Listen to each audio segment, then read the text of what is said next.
Hey everyone, in the last class we discussed about the formation of interstitial compounds. So moving on to the next topic, alloy formations. तो अब हम पढ़ेंगे alloy का formation. ठीक है, पढ़ रहे थे क्या, ट्रांजिशन एलिमेंट्स, और उसके अंदर हमने पढ़ा था कि इंटरस्टिशियल कंपाउंड्स फॉर्म करते हैं, इनकी केमिकल प्रॉपर्टीज़ होती हैं. अब नेक्स्ट है कि ये ट्रांजिशन मेटल एलॉयज़ का फॉर्मेशन कैसे करते हैं. तो सबसे पहले हम समझेंगे कि एलॉय से हम क्या समझते हैं. मतलब अगर कोई आपको बोले कि एलॉय मतलब ये वर्ड बोले तो उससे हमें क्या समझ में आता है. जैसे शुगर बोल दिया, शुगर से क्या समझ में आएगा कि चीनी, उसकी इमेज आती है ना. वैसे इमेज फॉर्मेशन ज़रूरी है. अब किसी चीज़ का नाम लो, जैसे एलिफेंट, तो हमारी आंखों के सामने वो हो जाता है, इमेज शो हो जाती है एलिफेंट की. उसी तरीके से हमारा एलॉय वर्ड है. एलॉय क्या होती है, धातु, जो किस चीज़ से बनती है, ब्लेंड ऑफ मेटल्स. मतलब एक से ज़्यादा मेटल्स को जब कंबाइन करके कोई नया कंपोनेंट बनता है ना, उसको बोलते हैं हम एलॉय. ठीक है. N alloy is a blend of metals prepared by mixing the components. मतलब कुछ कंपोनेंट्स को मिक्स करके एक मेटल्स का ब्लेंड बनाना, उसी को क्या बोलते हैं, एक एलॉय. एलॉय क्या हो सकता है, होमोजीनियस सॉलिड भी हो सकता है, इन विच जिसके अंदर क्या होगा, atom of one metal are distributed randomly among the atoms of the other. मतलब होमोजीनियस का मतलब क्या होता है, जिसका फेज सेम हो, जिसको हम डिस्टिंग्विश नहीं कर पाते हैं. तो एलॉय होमोजीनियस सॉलिड सॉल्यूशन भी हो सकता है, जिसके अंदर क्या होगा, एटम एक मेटल के डिस्ट्रीब्यूट होंगे रैंडमली, किसके साथ, दूसरे मेटल के एटम्स के साथ. सच alloys are formed by atoms with metallic radii that are within about 15% of each other. ठीक है. तो इस टाइप के एलॉयज़ कैसे फॉर्म होंगे, जब एटम्स मेटालिक, जिनका एटम मेटालिक रेडियाई क्या होगा, मतलब एटम्स होंगे किसके, मेटल्स के. मेटल है तो मेटल का रेडियाई होगा. जैसे ये एक मेटल है जिसका ये, जैसे ये साइज़ है, किसी मेटल एटम है, तो इसका रेडियाई क्या होगा, यहाँ से लेके यहाँ तक का एरिया. तो मेटेलिक रेडियाई कितना होना चाहिए, 15% होना चाहिए एक दूसरे के साथ. ठीक है. मतलब 15% एक मेटल का रेडियाई यूज़ करना है और 15% दूसरे का.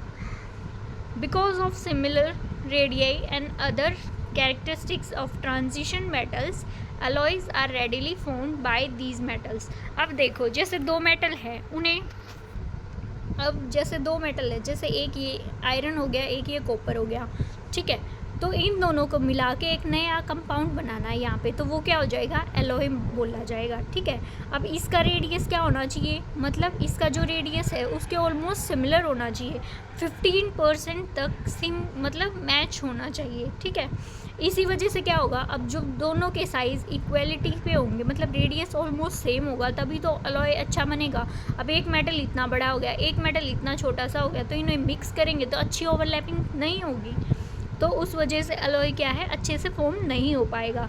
तो ऑलमोस्ट रेडियाई सेम होना चाहिए दोनों मेटल्स का, तभी हमारी एलॉय की फॉर्मेशन क्या होगी, अच्छी तरीके से होगी.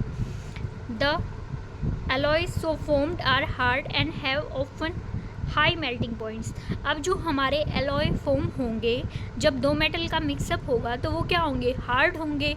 और दूसरी प्रॉपर्टी क्या होगी, उसकी मेल्टिंग पॉइंट भी ज़्यादा होगी. किससे, स्पेसिफिक एक मेटल से. मतलब जैसे दो मेटल थे, एक ये मेटल है, एक ये मेटल है. जैसे ब्रास हो गया, किससे बना है, कॉपर और जिंक से. ये मान लिया कॉपर है, ये मान लिया जिंक है. तो अब इसका जो ये ब्रास मतलब कॉपर जिंक का जो एलॉय बना है ना, जिसे ब्रास बोलते हैं, तो ये क्या होगा, ये ज़्यादा हार्ड होगा. किसके कंपैरिजन, इन दोनों के कंपैरिजन में. और इसका मेल्टिंग पॉइंट भी क्या होगा, ज़्यादा होगा. किससे, इन दोनों रिस्पेक्टिव मेटल से.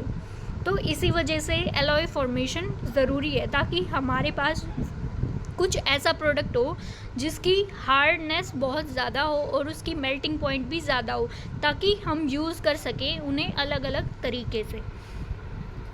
The best known are ferrous alloys. अब ये चीज़ याद करने की है कि जो बेस्ट नोन होते हैं वो कौन से होते हैं, फेरस एलॉयज़. फेरस मतलब आयरन का कंपोनेंट है उसके अंदर.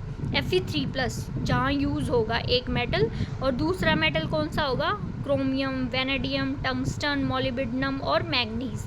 तो ये सारी क्या होंगे, use for the production of variety of steels and stainless steel. अब हमने देखा होगा कि हमारी जो बाल्टी होती है या फिर बर्तन होते हैं वो आते हैं स्टेनलेस स्टील के, गेट भी आते हैं और दरवाजे और ये पिलर्स वगैरह आते हैं आजकल स्टेनलेस स्टील के और स्टील के। वो क्यों होते हैं, क्योंकि उसकी क्या होती है, आयरन से ज़्यादा मजबूती होती है, और दूसरा क्या है, उसका मेल्टिंग पॉइंट हाई हो जाता है। तीसरा, उसके अंदर इतनी जल्दी क्या होता है, जंग नहीं लगता। जो हमने रस्ट पढ़ा था ना, आयरन का रस्ट, अब आयरन क्या है, रस्ट जल्दी रस्टिंग प्रोसेस हो जाती है, लेकिन अलॉयज़ के अंदर क्या होता है, जैसे स्टील हो गया, स्टेनलेस स्टील हो गया, इसके अंदर वो प्रोसेस बहुत स्लो हो जाएगी। तो चीज़ों को ज़्यादा टिकाऊ बनाने के लिए क्या होता है, अलॉयज़ का फॉर्मेशन करते हैं, दो मेटल्स को या फिर दो से ज़्यादा मेटल्स को मिक्सअप करके एक तीसरा प्रोडक्ट बनाते हैं। Alloys of transition metal with non-transition metals such as brass and bronze are also considerably industrially importance। अब जैसे हमारे ब्रास और ब्रॉन्ज हो गए, ये किस चीज़ के हैं, एक तो ट्रांजिशन मेटल होगा और एक नॉन ट्रांजिशन मेटल है, यूज़ करना है हमें, ठीक है। अब ट्रांजिशन कौन सा है, इसमें कॉपर है, और जिंक को क्या करते हैं हम, नॉन ट्रांजिशन एलिमेंट बोलते हैं। क्यों, क्योंकि इसकी 3D10 कॉन्फ़िगरेशन होती है, और ट्रांजिशन होने के लिए क्या होना चाहिए, अनफुलफिल्ड डी ऑर्बिटल होना चाहिए। मतलब डी ऑर्बिटल में अनपेयर्ड इलेक्ट्रॉन प्रेजेंट होने चाहिए, जो 1 से लेकर 9 तक है। इसके अंदर क्या है, 10, इसलिए जिंक को हम क्या करते हैं, ट्रांजिशन मेटल में काउंट नहीं करते हैं। तो जब ट्रांजिशन मेटल और एक नॉन ट्रांजिशन मेटल का मिक्सअप होगा और एक अलॉय बनेगा ना, तो वो भी क्या होता है, इंडस्ट्रियली इम्पोर्टेंट होता है। जैसे हमारा ब्रास हो गया। अब क्वेश्चन कैसे पूछा जाएगा, क्वेश्चन ऐसे पूछा जाएगा जैसे आपसे पूछ लिया कि ब्रास का कौन कौन सा कंपोनेंट होता है, तो एक दे दिया कॉपर, दूसरा दे दिया टिन दे दिया, जिंक दे दिया, मरकरी दे दिया, क्रोमियम दे दिया। तो ऐसे करके आपको क्या करना है, इसे याद करना है अच्छे से कि ब्रास का कौन कौन सा कंपोनेंट होता है, कॉपर और जिंक। ये हर एग्जाम में पूछा जाता है, तो इम्पॉर्टेंट है, ठीक है। दूसरा है ब्रोंज। ब्रोंज क्या होगा, किसका मिक्सअप होगा, एक तो टिन का Sn और एक कॉपर का Cu। अब टिन क्या है, ये नॉन ट्रांजिशन मेटल है, और हमारा कॉपर क्या है, ये ट्रांजिशन मेटल है। तो इसमें याद करने का क्या है, जैसे ब्रास का पूछ लिया कि इसके कंपोनेंट बताओ कौन कौन से मेटल है, तो कॉपर और जिंक होगा। ब्रोंज में क्या होगा, कॉपर और टिन होगा। तो ये चीज़ ध्यान रखनी है। अब हमारा इन टेक्स्ट का क्वेश्चन है, what is mean by disproportionation of an oxidation state, give an example. मतलब डिसप्रोपोर्शनेशन से आप क्या समझते हैं, 11th क्लास में रेडॉक्स नाम का एक चैप्टर है, आपने पढ़ा होगा, तो उसमें क्या था, डिसप्रोपोर्शनेशन, ऑक्सीडेशन, रिडक्शन वगैरह के बारे में सारी चीज़ें बताई गई थी। तो डिसप्रोपोर्शनेशन का मतलब होता है कि कोई एक मेटल जो क्या करे, ऑक्सीडाइज भी हो और रिड्यूस भी हो, ठीक है, तो उसे कहते हैं डिसप्रोपोर्शनेशन, ठीक है। एक ही मेटल का ऑक्सीडेशन और रिडक्शन एक ही रिएक्शन के अंदर हो, तो उसे क्या बोलेंगे, डिसप्रोपोर्शनेशन रिएक्शन। अब ऑक्सीडेशन स्टेट का कैसे होगा, तो when a particular oxidation state become less stable related to the other oxidation state, one lower one higher, it is said to undergo disproportionation. मतलब कोई एक ऑक्सीडेशन स्टेट है, मान लिया किसी मेटल की, ठीक है, वो क्या है, कम स्टेबल है, और दूसरी क्या है, हाई स्टेबल है, ठीक है, तो वो क्या करेंगे, it is said to undergo disproportionation. तो उससे क्या होगा, मतलब जैसे किसी मेटल की है ना, +3 ऑक्सीडेशन क्या है, स्टेबल है, ठीक है, या तो मेटल +2 में प्रेजेंट हो या फिर किस में प्रेजेंट हो, +4 के अंदर, तो वो क्या करेगा, +3 के अंदर जाना चाहेगा। अगर +4 से +3 के अंदर जाना है तो क्या करेगा, एक इलेक्ट्रॉन को गेन करेगा। अगर +2 से +3 के अंदर जाना है तो क्या करना पड़ेगा, इसे एक इलेक्ट्रॉन लूज़ करना पड़ेगा। तो सेम इसी तरीके से बता रखा है कि ऑक्सीडेशन स्टेट क्या हो, या तो जैसे ये हमारी स्टेबल इलेक्ट्रॉनिक कॉन्फ़िगरेशन की है, मतलब +3 मान लिया किसी मेटल की स्टेबल ऑक्सीडेशन स्टेट है, तो अगर वो मेटल +2 में होगा तो एक इलेक्ट्रॉन अपना दे के +3 में चला जाएगा, क्योंकि +3 स्टेबल है। अगर वो +4 में होगा तो वो क्या चाहेगा, एक इलेक्ट्रॉन मिल जाए उसे और वो +3 में चला जाए। यही होता है डिसप्रोपोर्शनेशन ऑफ ऑक्सीडेशन स्टेट, ठीक है। कि या तो स्टेबल से एक ज़्यादा ऑक्सीडेशन स्टेट में प्रेजेंट हो या फिर स्टेबल से एक कम ऑक्सीडेशन स्टेट में प्रेजेंट हो, ताकि वो अपनी स्टेबल फॉर्म के अंदर जा सके। अब इसका एग्जाम्पल देखो, एग्जाम्पल क्या है, मैग्नीज। मैग्नीज की क्या है यहाँ पे ऑक्सीडेशन स्टेट +6, ठीक है, becomes unstable relative to manganese +7 and manganese 4 in acidic solution. ये क्या होता है, जैसे यहाँ पे क्या है, मैग्नीज +6 ऑक्सीडेशन स्टेट में है, लेकिन जो मैग्नीज होता है वो किस स्टेट में ज़्यादा स्टेबल होता है, वो +7 के अंदर होता है, ठीक है। तो यहाँ पे क्या हो गया, जैसे ये +6 है तो ये +7 में जाना चाहेगा, तो H+ के साथ ये रिएक्शन करवा के क्या कर देगा, MnO4- के अंदर कन्वर्ट हो जाएगा। ये क्या है हमारा एसिडिक मीडियम, ठीक है, तो ये किस में कन्वर्ट हो जाएगा, MnO4-। इसके अंदर इसकी ऑक्सीडेशन क्या स्टेट क्या है, +7, ठीक है। और दूसरा प्रोडक्ट क्या बनेगा, MnO2, इसके अंदर इसकी ऑक्सीडेशन क्या स्टेट क्या है, +4, ठीक है। तो ये हो गया डिस्प्रोपोर्शनेशन। यहाँ क्या थी, +6, जाना किस में है, +7 में, तो क्या किया इसने, एक इलेक्ट्रॉन लूज़ कर दिया तो +7 में चला गया। अब यहाँ पे क्या किया इसने, 2 इलेक्ट्रॉन को गेन कर लिया, तो किस में कन्वर्ट हो गया, MnO2 के अंदर। तो यहाँ पे गेन कर लिया, इसका मतलब यहाँ पे क्या हो रहा है, रिडक्शन हो रही है, ठीक है। और यहाँ पे एक इलेक्ट्रॉन लूज किया है, इसका मतलब क्या हो गया, ऑक्सीडेशन।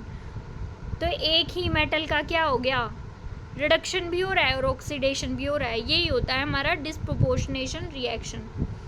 कॉपर का भी एग्जाम्पल दे सकते हो, जो पहले ऊपर पढ़ा था। कॉपर के अंदर क्या होता है, Cu+1 क्या होती है, अनस्टेबल फॉर्म होती है, तो ये किसके अंदर डिस्प्रोपोर्शनेट हो जाएगी, Cu2+ के अंदर प्लस Cu0 के अंदर, ठीक है।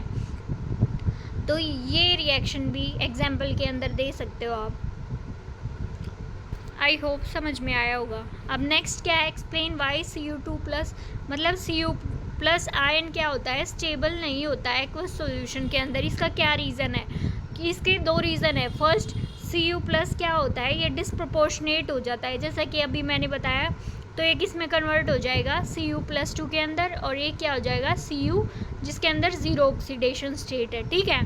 और दूसरा क्या है, ऐसा क्यों हुआ, क्योंकि इसकी ΔH0 हाइड्रेशन होती है ना, वो बहुत ज़्यादा नेगेटिव होती है, जो कि कंपनसेट कर देती है क्या, Cu2+ की सेकेंड आयनाइजेशन, मतलब Cu की सेकेंड आयनाइजेशन एनर्जी को।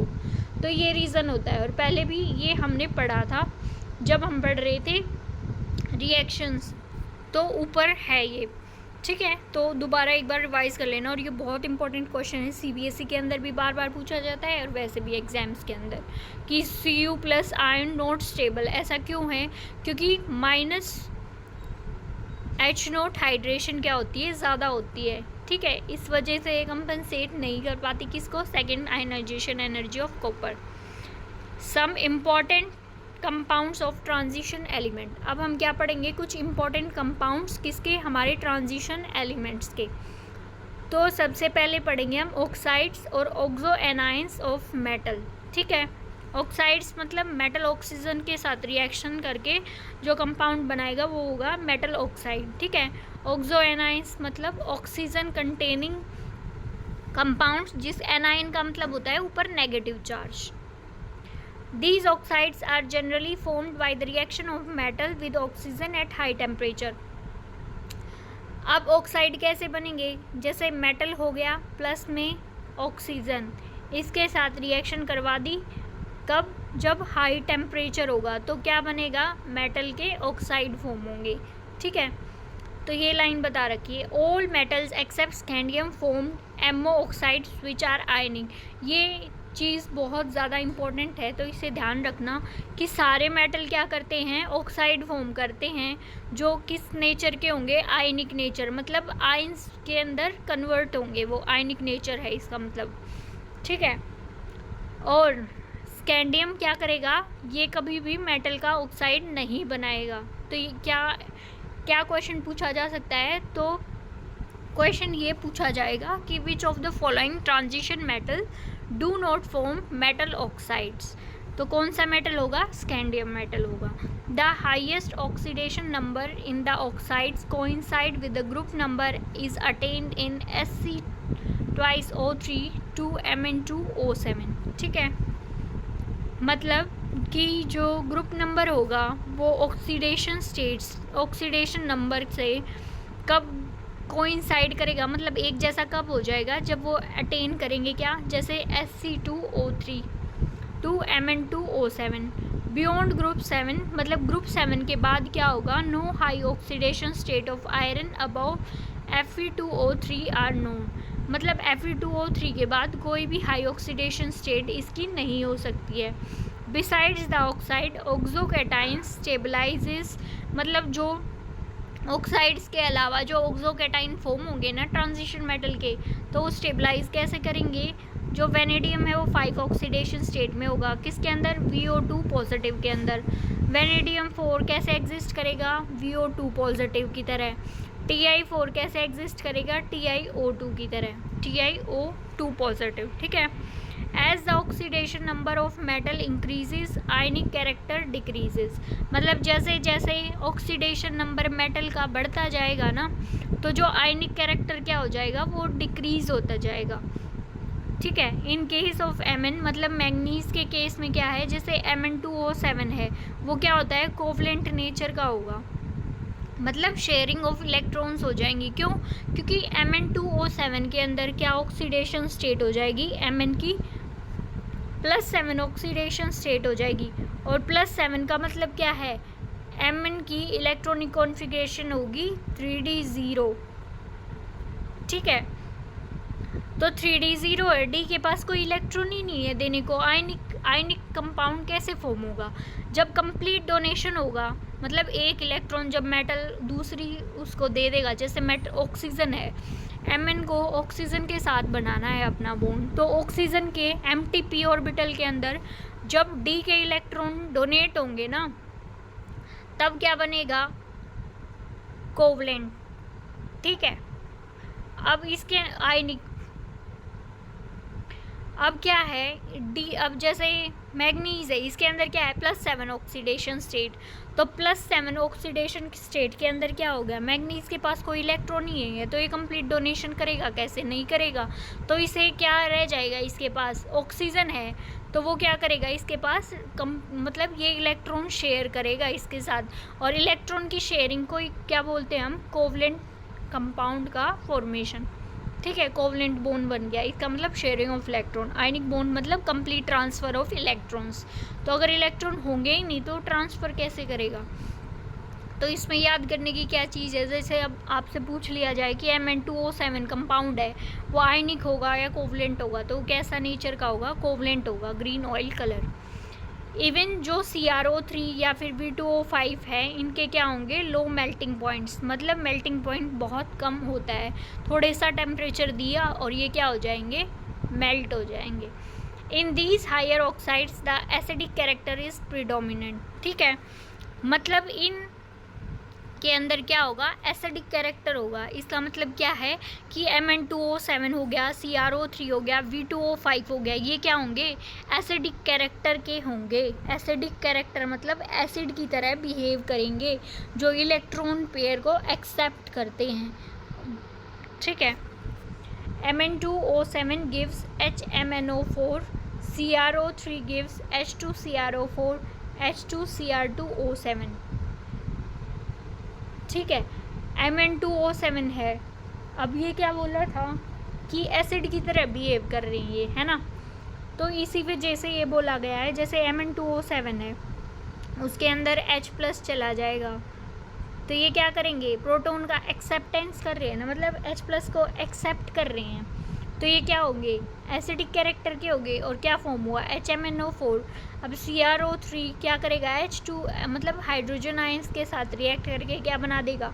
H2CrO4, H2Cr2O7, मतलब ये दो कंपाउंड बनाएगा जब H+ के साथ रिएक्ट करेगा CrO3, एक तो H2CrO4, एक H2Cr2O7। ठीक है, तो ये चीज़ ध्यान रखना। और दूसरी चीज़ V2O5 क्या होता है, ये एसिडिक नेचर का तो होता ही है, लेकिन ये क्या होता है, एम्फोटेरिक भी कंसीडर कर लिया जाता है। मतलब मेनली एसिडिक होगा लेकिन एम्फोटेरिक भी होगा। एम्फोटेरिक वो होते हैं जो बिहेव करते हैं एसिड और बेस दोनों का, ठीक है। दो मेनली एसिडिक, लेकिन अगर पूछा जाए, अगर एम्फोटेरिक ना दे रखा हो और ये दे रखा हो V2O5 का नेचर बताओ, एसिडिक है, बेसिक है, कैसा है, तो हम क्या कहेंगे, एसिडिक नेचर का होता है हमारा V2O5। ये नीट के अंदर इस साल क्वेश्चन भी पूछा गया है कि कौन कौन से मेटल्स क्या होते हैं हमारे। ये 3 एग्जाम्पल थे, UKU, Mn2O7, CrO3, ठीक है, और V2O5। तो ये कैसे कैरेक्टर के थे, तो ये क्या थे, एसिडिक कैरेक्टर के थे। उसके अंदर एम्फोटेरिक नेचर दे ही नहीं रखा था, ठीक है। अगर ये दे रखा होता Mn2O7 और CrO3 एसिडिक हैं और V2O5 क्या है, एम्फोटेरिक है, तो ठीक है। लेकिन अगर ये लिख रखा हो ना Mn2O7, CrO3 और V2O5 ऑल आर एसिडिक, तो ये स्टेटमेंट क्या होगी, बिल्कुल करेक्ट होगी, क्योंकि यहाँ पे NCERT में सीधा सीधा लिख रखा है कि V2O5 क्या होता है, एम्फोटेरिक। लेकिन दो मेनली एसिडिक, ज़्यादा क्या होगा, एसिडिक की तरफ होगा, ठीक है। क्यों, it gives VO4 3- as well as VO2+ salts, क्योंकि ये VO4 3- भी देता है और VO2 पॉजिटिव सोल्ट भी देता है, इसी वजह से ये क्या होगा, एम्फोटेरिक। लेकिन मेनली क्या होता है, एसिडिक नेचर का होगा। तो ये क्वेश्चन दोबारा रिपीट हो सकता है, तो ध्यान रखना है। ये पैराग्राफ बहुत इंपॉर्टेंट है, तो इसे वेरी इंपॉर्टेंट की कैटेगरी में रखो। यही चीज़ें पूछी जाती है एग्ज़ाम के अंदर, और कुछ नया थोड़ी ना पूछा जाएगा। तो ये पैराग्राफ है ना इम्पॉर्टेंट है, तो इसे क्या करना, इम्पॉर्टेंट मार्क कर लो, ताकि दोबारा पढ़ो तो ध्यान रखो। अब नेक्स्ट है, in vanadium there is gradual change from the basic V2O3 to less basic V2O4 and to amphoteric V2O5, ठीक है। अब पूछ लिया जाए कि वेनेडियम का कौन सा कंपाउंड क्या होगा, बेसिक होगा, और कौन सा होगा, एम्फोटेरिक। तो बेसिक कौन बिहेव करेगा, V2O3, और एम्फोटेरिक कौन बिहेव करेगा, V2O5। अब जो हमारा V2O4 है वो डिज़ोल्व करता है किसके अंदर, एसिड के अंदर, क्या देने के लिए, VO2 पॉजिटिव सॉल्ट्स।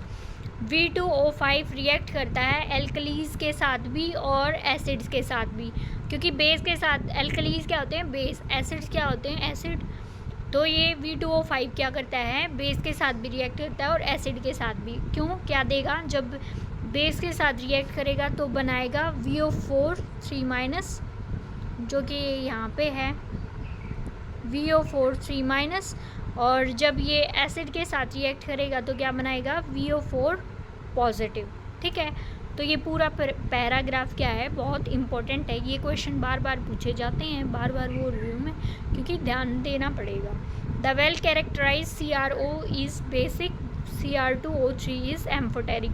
तो एक पेज लेके उसके ऊपर ये सारी चीज़ है ना ऑक्सीडेशन स्टेट की, जितना इस पैराग्राफ के अंदर, ये बहुत इंपॉर्टेंट है, तो इसे एक साइड में लिखते चलना, ठीक है, सारी चीज़ें। कि जैसे CrO है वो बेसिक नेचर का होगा, Cr2O3 क्या है, ये क्या होगा, एम्फोटेरिक नेचर का। अब यहाँ पे बेसिक कौन था, V2O3, तो एग्जाम्पल के अंदर क्या कर देंगे, V2O3 दे दिया, दूसरा CrO दे दिया, तो ये क्या होंगे, जैसे दोनों एक साथ दे दिए तो क्या होंगे, ये बेसिक नेचर के होंगे, ऐसे करके पूछ सकते हैं। तो ये पैराग्राफ बहुत इंपॉर्टेंट है और इसे ध्यान रखना। अब नेक्स्ट है कंपाउंड्स, जो हमारे ट्रांजिशन मेटल हैं उसके कंपाउंड कैसे हेल्पफुल होंगे हमारे केमिस्ट्री के अंदर, मतलब प्रैक्टिकल केमिस्ट्री के अंदर। अब पोटेशियम डाइक्रोमेट, इसकी क्या होती है, लैब के अंदर आपके टीचर्स ने रिएक्शंस भी करवाई होंगी, क्योंकि एक्सपेरिमेंट्स करवाते हैं इनके K2Cr2O7 के भी और पोटेशियम परमैंगनेट के भी। अब जो पोटेशियम डाइक्रोमेट होता है वो इम्पॉर्टेंट केमिकल होता है, जो कि यूज़ होता है किसके अंदर, लेदर इंडस्ट्री के अंदर, चमड़े वाली इंडस्ट्री के अंदर, as an oxidant for preparation of many azo compounds, मतलब बहुत सारे एजो कंपाउंड्स को बनाने के लिए इसे क्या होता है, ऑक्सीडेंट का यूज़ करते हैं। किसको? K2Cr2O7 को। Dichromates are generally prepared from chromate, और डाइक्रोमेट को कहाँ से कैसे प्रिपेयर कर सकते हैं? क्रोमेट से। Which in turn are obtain by fusion of chromite ore, जो कैसे ऑब्टेन होगा, क्रोमेट कैसे बनता है? जब हम फ्यूज़न करेंगे किसका? क्रोमाइट ओर का, किसके साथ? सोडियम और पोटेशियम कार्बोनेट के साथ, in free access of air, मतलब बहुत सारी एयर की प्रेजेंस में। The reaction with sodium carbonate occurs as follow, तो प्रिपरेशन पूछ लिया जाता है कि K2Cr2O7 का प्रिपरेशन बताओ, तो ये ऐसे इक्वेशन को याद करना है कि FeCr2O4 होगा, वो Na2CO3 के साथ रिएक्ट करेगा प्लस O2 की प्रेजेंस, फिर क्या बन जाएगा? Na2CrO4 प्लस Fe2O3 और 8 मॉलिक्यूल CO2 के।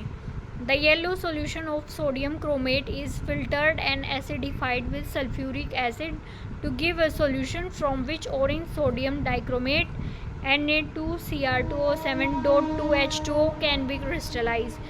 क्या होगा? जो ये यहाँ पे क्या बन रहा था? सोडियम क्रोमेट बन रहा था, अभी इसको फिल्टर करेंगे और किसके साथ ट्रीट कर देंगे? ये H+ है ना, ये कहाँ से आया है?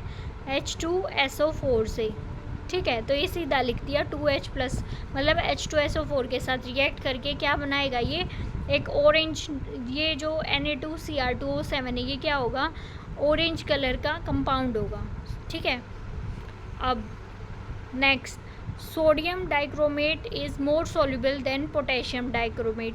अब जो ये क्या होता है, Na2Cr2O7 सोडियम डाइक्रोमेट क्या होता है? ये ज़्यादा सोल्यूबल होता है, मतलब सोल्यूबल मतलब कि जल्दी घुल जाता है। तो ये क्या, ये तो डिसएडवांटेज हुआ, हमारा सोल्यूबल ज़्यादा नहीं होना चाहिए। तो क्या करेंगे हम? KCl के साथ रिएक्ट करवा देंगे और फिर क्या बन जाएगा हमारा डिज़ायर्ड प्रोडक्ट K2Cr2O7, ठीक है। The latter is prepared by treating the solution of sodium dichromate with potassium chloride. तो ऊपर से लेके यहाँ तक जितनी इक्वेशन थी ना, ये सारी याद करनी है, किसके प्रिपरेशन के लिए? ताकि ये सोडियम डाइक्रोमेट, हम पोटेशियम डाइक्रोमेट हमारा बन सके। Orange crystal of potassium dichromate crystallise out, और फिर ये जो K2Cr2O7 है, ये क्या होगा? ऑरेंज कलर के क्रिस्टल्स क्या हो जाएंगे? क्रिस्टलाइज हो जाएंगे। The chromate and dichromate are interconvertible in aqueous solution, मतलब जो हमारा क्रोमेट होगा और ये डाइक्रोमेट होगा, ये क्या होगा? आपस में इंटर कन्वर्टेबल होंगे, मतलब किसकी प्रेजेंस में? जब एक्वस सोल्यूशन होगा, पानी होगा तब। Depending on pH of the solution, और ये किस पर डिपेंड करेगा कि हमारे सॉल्यूशन का pH क्या होगा, कि क्या होगा, एसिडिक है या बेसिक है, उस पर भी डिपेंड करेगा। The oxidation state of chromium in chromate and dichromate is same, और जो ऑक्सीडेशन स्टेट होगी ना क्रोमियम की, जैसे CrO4 2- के अंदर और Cr2O7 2- के अंदर, इसके अंदर क्या होगा? दोनों में जो क्रोमियम की ऑक्सीडेशन स्टेट होगी वो क्या होगी? सेम होगी। अब जैसे CrO4 2- है, इसकी ऑक्सीडेशन स्टेट निकालते हैं। क्रोमियम की X मान ली, प्लस में ऑक्सीजन कितने हैं? 4, एक की क्या होती है? -2 इज इक्वल टू, यहाँ पे क्या ऊपर चार्ज क्या है? -2, तो X -4 = 8 इज इक्वल टू -2, तो X इज इक्वल टू -2 + 8, तो ये क्या होगी? X is equal to +6 oxidation state. ये किसकी है? CrO4 2- की। अब हम निकालेंगे Cr2O7 2- की। इसके अंदर क्या होगा? क्रोमियम कितने हैं? 2x प्लस में 7 × -2 इज इक्वल टू -2, तो 7 × 2 = 14, 2x - 14 इज इक्वल टू -2, तो x क्या हो जाएगा? 14 उस साइड जाके क्या हो जाएगा? प्लस में, तो -2 + 14, ये कितना हो गया? +12 हो गया। अब ये 2 नीचे डिवाइड में हो जाएगा, तो क्या आ गई? +6 ऑक्सीडेशन स्टेट। इस वजह से बोला था कि जो क्रोमेट होगा CrO4 2- वो भी +6 ऑक्सीडेशन स्टेट में होगा, और जो डाइक्रोमेट होगा Cr2O7 2- वो भी क्या होगा? +6 ऑक्सीडेशन स्टेट में पाया जाता है। आई होप समझ में आया होगा आप लोगों को। तो ये रिएक्शन भी पूछ ली जाती है कि एसिडिक मीडियम के अंदर जब हम CrO मतलब ये कन्वर्ट कैसे होगा, CrO4 2- क्रोमेट डाइक्रोमेट आपस में इंटर कन्वर्टिबल कैसे होंगे। तो ये रिएक्शन पूछ ली जाती है कि CrO4 2- जब एसिडिक मीडियम में होगा, H+ क्या होता है एसिडिक मीडियम, तो वो किस में कन्वर्ट हो जाएगा, डाइक्रोमेट के अंदर। ठीक है, अगर डाइक्रोमेट बेसिक मीडियम के अंदर होगा तो किस में कन्वर्ट हो जाएगा, क्रोमेट के अंदर। तो ये इंटर कन्वर्टेबल है।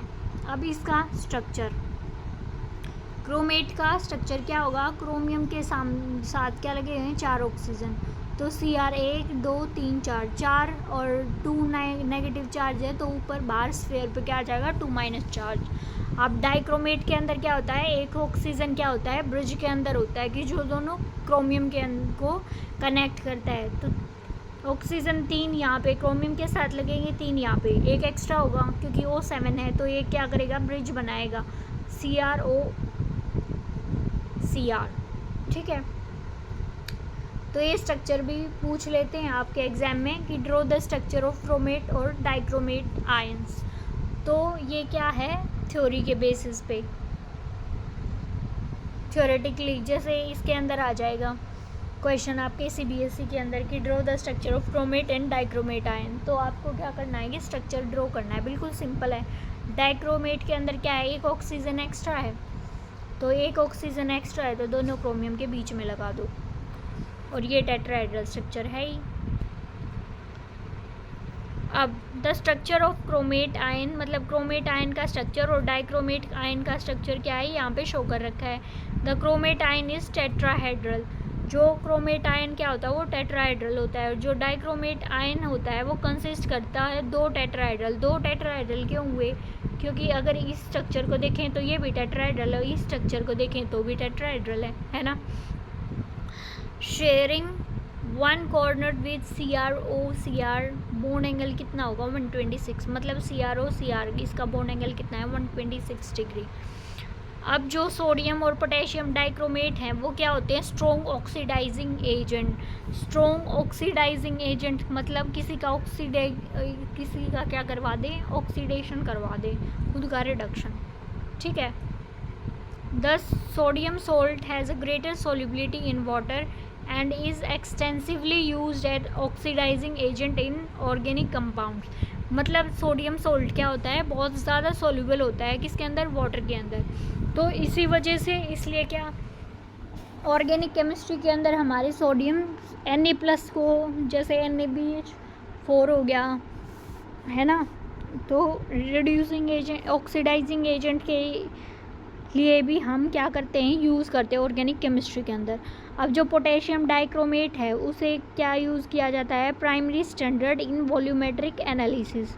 तो ये क्वेश्चन पूछा जाएगा कि which compound is used as primary standard in volumetric analysis.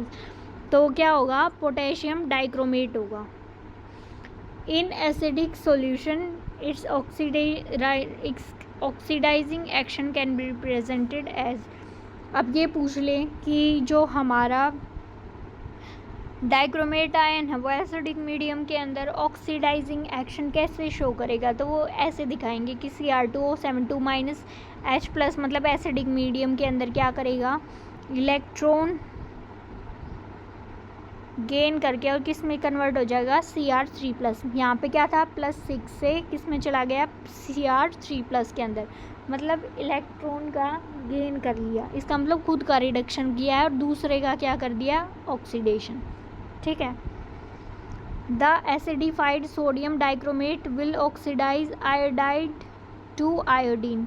और जो ये एसिडिफाइड पोटेशियम डाइक्रोमेट होगा ना, ये क्या कर देगा, ऑक्सीडाइज करेगा किसको, आयोडाइड को, किसके अंदर, आयोडीन के अंदर। I- को किस में कन्वर्ट कर देगा, I2 के अंदर। ठीक है।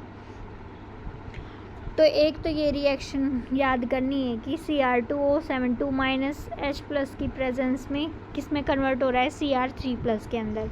ठीक है। दूसरा, ये किसको किसके अंदर कन्वर्ट करता है, ये क्वेश्चन पूछा जाता है कि रिएक्शन बताओ कि पोटेशियम डाइक्रोमेट को किसके साथ, आयोडाइड के साथ रिएक्ट करवाया तो क्या प्रोडक्ट होगा, ठीक है। प्रोडक्ट में क्या आएगा, एक तो Cr3+ आ जाएगा, दूसरा क्या होगा, आयोडीन, ठीक है, क्योंकि ये रिएक्शन और ये रिएक्शन साथ में चल रही होती हैं, क्योंकि यही तो डाल रहे हो ना, Cr2O7 2- और एसिडिक मीडियम है ही, वाटर भी प्रेजेंट है।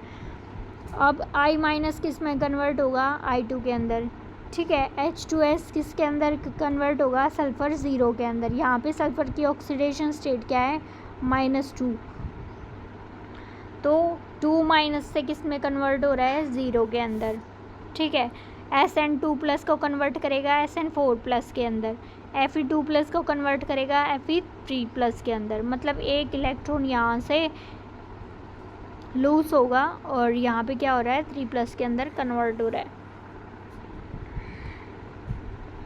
अब the full ionic equation can be obtain by adding half reactions. Half reaction कौन सी, एक तो हाफ रिएक्शन ये है और एक हाफ रिएक्शन ये है।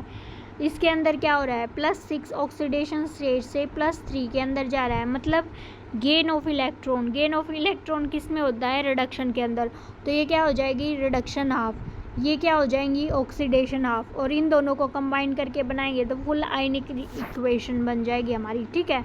अब इसमें क्या ले लिया इन्होंने, Fe2+ को ले लिया।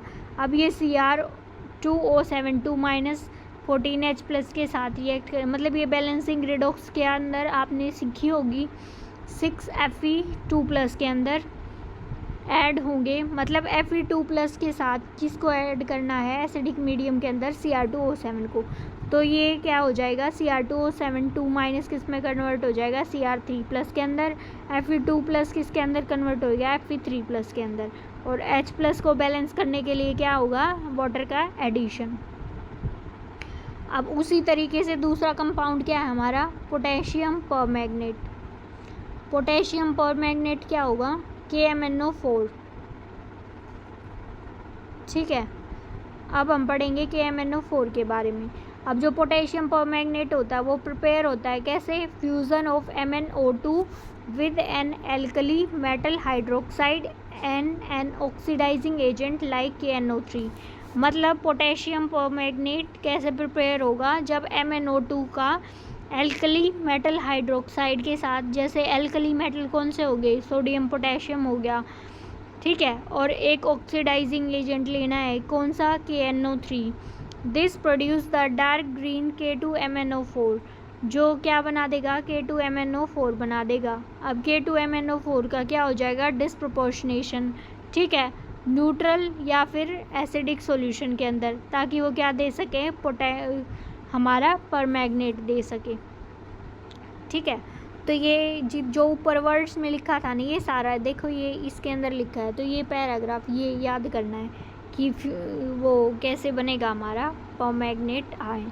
तो क्या करना है, MnO2 पहले फ्यूज़ होगा KOH के साथ, और क्या प्रेजेंट होना चाहिए, स्ट्रॉन्ग ऑक्सीडाइजिंग एजेंट KNO3, जो किस में कन्वर्ट कर देगा MnO2 को, मैग्नेट आयन, MnO4 2-। अब मैग्नेट आयन का क्या करना है, इलेक्ट्रोलाइटिक ऑक्सीडेशन करना है, किस प्रेजेंस में, एल्कलाइन सॉल्यूशन, इसका मतलब बेसिक सॉल्यूशन के अंदर, तो किस चीज़ में कन्वर्ट हो जाएगा, परमैंगनेट आयंस के अंदर, ठीक है। अब पोटेशियम परमैंगनेट है, इसका मतलब पोटेशियम के साथ रिएक्ट करवा के पोटेशियम परमैंगनेट बना देंगे हम, ठीक है। MnO2 क्या हो रहा है, KOH और O2 की प्रेजेंस में किस में कन्वर्ट हो रहा है, K2MnO4 के अंदर, और फिर MnO4 2- H+ की प्रेजेंस में किस में कन्वर्ट हो रहा है, MnO4- plus MnO2 plus twice H2, ठीक है। अब ये रिएक्शंस हैं, ये अगर आपको रिडॉक्स वाला चैप्टर किया होगा ना 11th क्लास में ढंग से, तो ये चुटकियों में सॉल्व हो जाएंगे, क्योंकि बैलेंसिंग वगैरह उसमें बहुत अच्छे से बताई गई है, किसका ऑक्सीडेशन हो रहा है, किसका रिडक्शन हो रहा है। एक वीडियो अलग से बनाऊंगी मैं इनके लिए, ठीक है, कि कैसे आप हाफ सेल रिएक्शन लिखोगे, ऑक्सीडेशन हाफ, रिडक्शन हाफ, और कैसे कंबाइन करके ये एक रिएक्शन फॉर्म होगी। तो प्रिपरेशन अगर पूछी जाए ना इलेक्ट्रोलाइट ये पोटेशियम परमैंगनेट की, तो ये रिएक्शन याद करनी पड़ेगी पूरी, क्यों एज इट इज़ कि ऐसे प्रिपरेशन होगा। In the laboratory manganese ion salt is oxidise by peroxo disulphate to permanganate. मतलब लैब के अंदर क्या करते हैं, मैग्नीज टू आयंस, मतलब Mn2 प्लस आयंस को ऑक्सीडाइज करते हैं किसके अंदर, पर ऑक्सो डाइसल्फाइड की प्रेजेंस में, H2O8 माइनस, और क्या होगा हमारा एक्वस सॉल्यूशन तो होता ही है, तो H2O भी ऐड होगा और ये किस में कन्वर्ट कर देगा, MnO4 माइनस के अंदर, और H2O8 माइनस किस में कन्वर्ट हो जाएगा, SO4 माइनस के अंदर, और H प्लस रिलीज हो जाएगा। अब जो हमारा पोटेशियम परमैंगनेट है वो क्या करता है, डार्क पर्पल कलर का, जो सोडियम डाइक्रोमेट था वो कौन से कलर का था, ऑरेंज कलर का, पोटेशियम परमैंगनेट कौन से कलर का होगा, डार्क पर्पल कलर का। ठीक है, इतना डार्क होगा कि ऑलमोस्ट ब्लैक ब्लैक, जामुन देखी होगी ना, जामुन जो अगर पकी हुई जामुन देखी होगी तो वो क्या होती है, पर्पलिश कलर की होती है, लेकिन दिखती कैसी है, ब्लैक, बिल्कुल वैसा ही कलर होगा किसका, पोटेशियम परमैंगनेट का। Crystallise which are isostructural with those of KClO3, और इसका स्ट्रक्चर किससे मैच करेगा, KClO4 के बिल्कुल सिमिलर होगा। The salt is not very soluble in water but when heated it decompose at 513 kelvin, मतलब सॉल्ट क्या होगा, ज़्यादा सोल्यूबल नहीं होता ये पानी के अंदर, लेकिन जब इसे हीट करेंगे ना 513 केल्विन टेम्परेचर के अंदर तो क्या हो जाएगा, ये कन्वर्ट हो जाएगा किसके अंदर, अब जो KMnO4 है वो किसके अंदर कन्वर्ट हो जाएगा, K2MnO4 और MnO2 प्लस O2 के अंदर। ठीक है, तो इसके अंदर इक्वेशंस बहुत ज़्यादा है। अब अगर स्ट्रक्चर पूछ लिया जाए मैग्नेट का तो क्या होगा, ये टेट्राहेड्रल स्ट्रक्चर होगा। ठीक है, it has 2 physical properties of considerable interest, मतलब क्या होंगी, अब हमारे KMnO4 की क्या होती हैं, 2 प्रॉपर्टी होती हैं। पहला क्या, it has intense colour and it's diamagnetism, अब ये पूछ लें कि इसका क्या होगा, इंटेंस कलर होगा, और दूसरी चीज़ क्या है, ये डायमैग्नेटिज्म शो करेगा। डायमैग्नेटिज्म मतलब इसके अंदर अनपेयर्ड इलेक्ट्रॉन नहीं प्रेजेंट होंगे, with temperature dependent weak paramagnetism, लेकिन जब अगर टेम्परेचर डिपेंडेंट का मतलब होता है कि जब टेम्परेचर को वेरी करेंगे तो ये क्या कर देगा, पैरामैग्नेटिक मतलब पैरामैग्नेट के अंदर भी शो हो जाएगा कि इसके अंदर जो पेयर्ड इलेक्ट्रॉन होंगे वो क्या हो जाएंगे, अनपेयर्ड फॉर्म में एग्जिस्ट करेंगे, क्योंकि एक इलेक्ट्रॉन क्या हो जाएगा, एक्साइट हो जाएगा, जिसकी वजह से क्या होगा, हमारा पैरामैग्नेटिज्म शो होगा। This can be explain by a use of molecular orbital theory which is beyond the present scope, और ये किससे एक्सप्लेन हो सकता है, MOT मॉलिक्यूलर ऑर्बिटल थ्योरी से। The manganate and permanganate ion are tetrahedral, the pi bonding take place by overlap of p orbitals of oxygen and d orbital of manganese, मतलब जो हमारा मैग्नेट आयन होता है and पर manganate ion वो क्या होगा, देखो ये थोड़ा सा छोटा कर देती हूँ मैं, फिर देखेगा, ये क्या है हमारा मैग्नेट आयन, ये क्या है हमारा पर मैग्नेट आयन, तो ये क्या होंगे, हमारे टेट्राहेड्रल शेप के होंगे, और ये क्यों फॉर्म होंगे, मतलब एक पाई बॉन्ड भी फॉर्म होगा। पाई बॉन्ड कहाँ फॉर्म हो रहा है, MnO के बीच में। ठीक है, तो ये कैसे फॉर्म होगा, जब ऑक्सीजन का क्या होगा, p ऑर्बिटल, ठीक है, और मैग्नीज का क्या होगा, d ऑर्बिटल, अब ये क्या होंगे, ओवरलैप कर लेंगे यूँ साइड वाइज, तो क्या होगा, एक पाई बॉन्ड का फॉर्मेशन हो जाएगा। The green magnet is paramagnetic because of 1 unpaired electron, अब जो ये है ना मैग्नेट आयन, ये हो गया, इसके अंदर क्या है, अनपेयर्ड इलेक्ट्रॉन प्रेजेंट है, तो इस वजह से ये किस चीज़ का बिहेव करेगा, ये पैरामैग्नेटिक कैरेक्टर शो करेगा। पैरामैग्नेटिक कैरेक्टर कब शो करते हैं, जब अनपेयर्ड इलेक्ट्रॉन प्रेजेंट हो, और जो ये कौन सा शो कर रहा था, मैग्नेट आयन।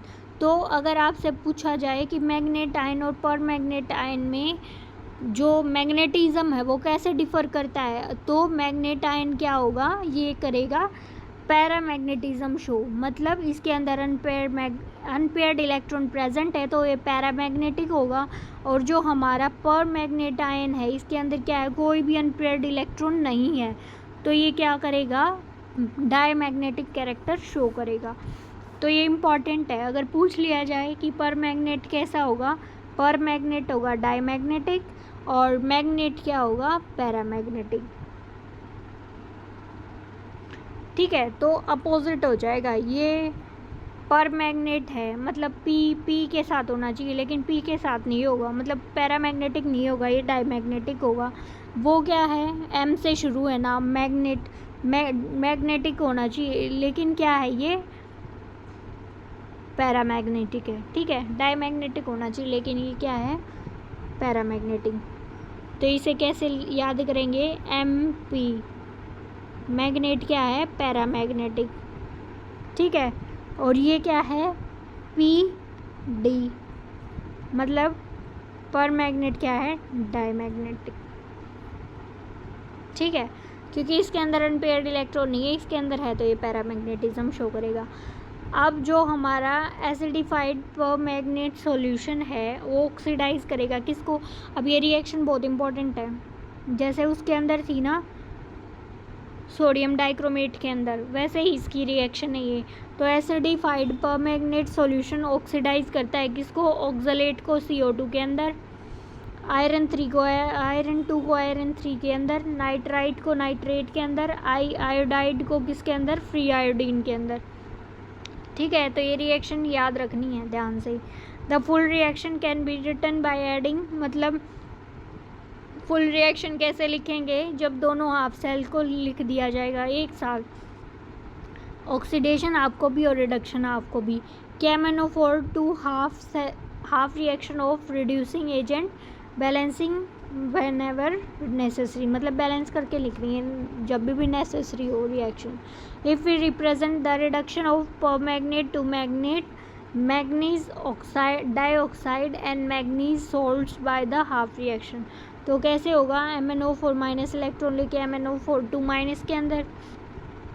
अब MnO4 माइनस किसके अंदर, H प्लस के प्रेजेंट में क्या होगा, 3 इलेक्ट्रॉन, MnO2 प्लस 2H2O। अब MnO4 8H प्लस की प्रेजेंस में 5 इलेक्ट्रॉन लेगा, Mn2 प्लस के अंदर कन्वर्ट हो जाएगा।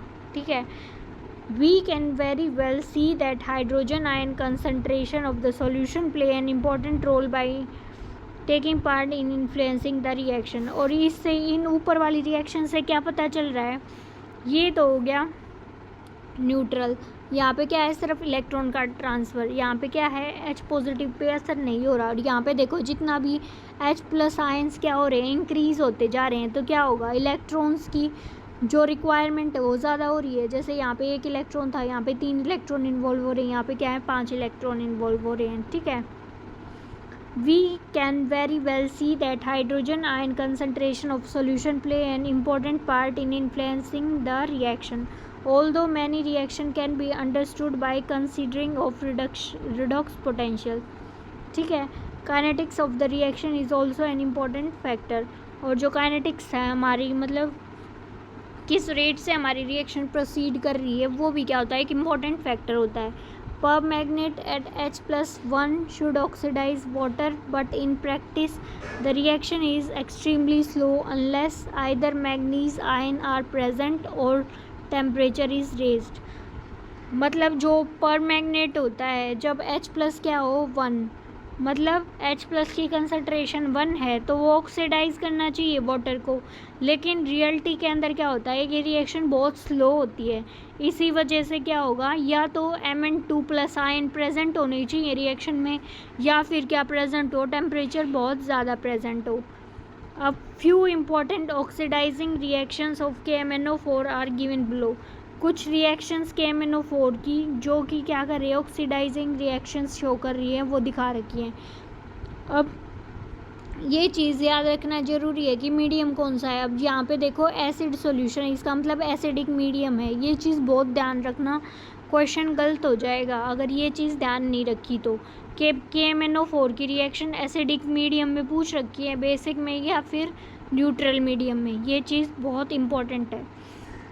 तो iodine is liberated from potassium iodate. ठीक है, अब I- का रिएक्शन करवा रहे हैं MnO4- के साथ H+ की प्रेजेंस में। H+ क्यों, क्योंकि एसिडिक मीडियम है, तो किसके अंदर कन्वर्ट हो जाएगा। अब MnO4- के अंदर ऑक्सीडेशन स्टेट क्या थी, +7 थी, तो +7 किसके अंदर कन्वर्ट हो रही है, +2 के अंदर।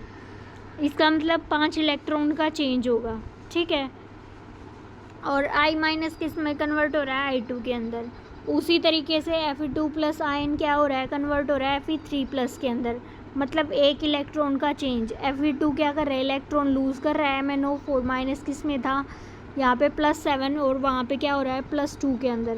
देखो यहाँ पे क्या है +2 के अंदर, यहाँ पे क्या है +7, तो इसे 5 इलेक्ट्रॉन चाहिए ना, 5 इलेक्ट्रॉन की रिक्वायरमेंट है।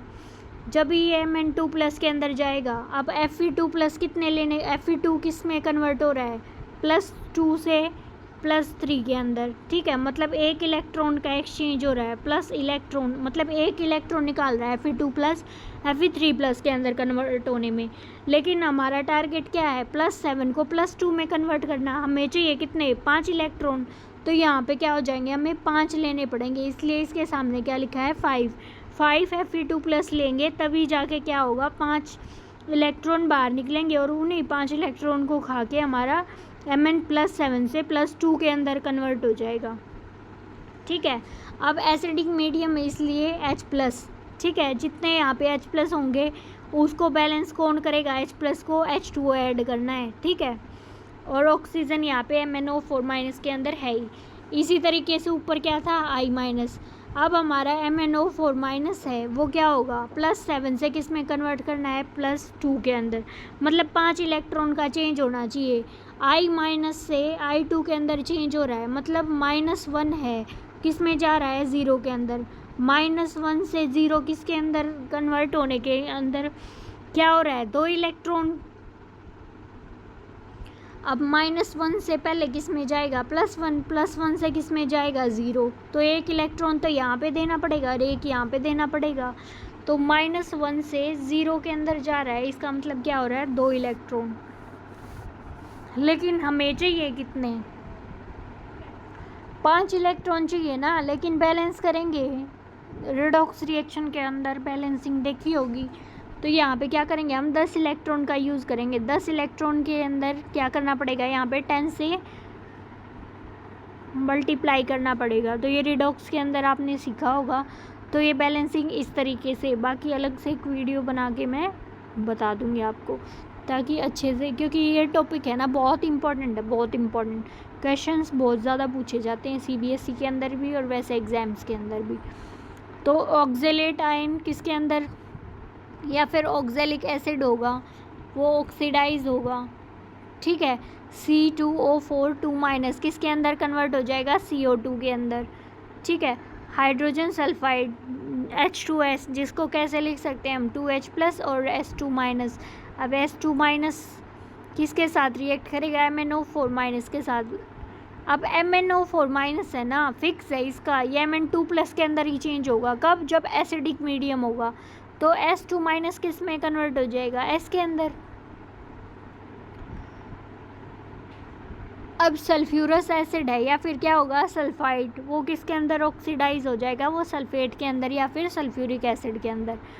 तो ये ऐसे रिएक्शन, मतलब रिएक्शन कैसे पूछी जाएगी, रिएक्शन ऐसे पूछी जाएगी कि MnO4- का रिएक्शन करवाना है किसके साथ, सल्फाइड के अंदर। तो प्रोडक्ट क्या होगा, Mn2+ होगा और SO4- होगा, ठीक है।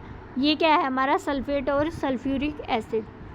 तो ऐसे रिएक्शन पूछी जाएगी। अब सेम क्या है, नाइट्राइट किस में कन्वर्ट होगा, नाइट्रेट के अंदर। NO2- किस में कन्वर्ट हो रहा है, NO3- के अंदर। और ये फिक्स है, MnO4- किस में कन्वर्ट होगा, Mn2+ के अंदर, क्योंकि एसिडिक मीडियम के अंदर क्या होता है, 5 इलेक्ट्रॉन का चेंज होता है।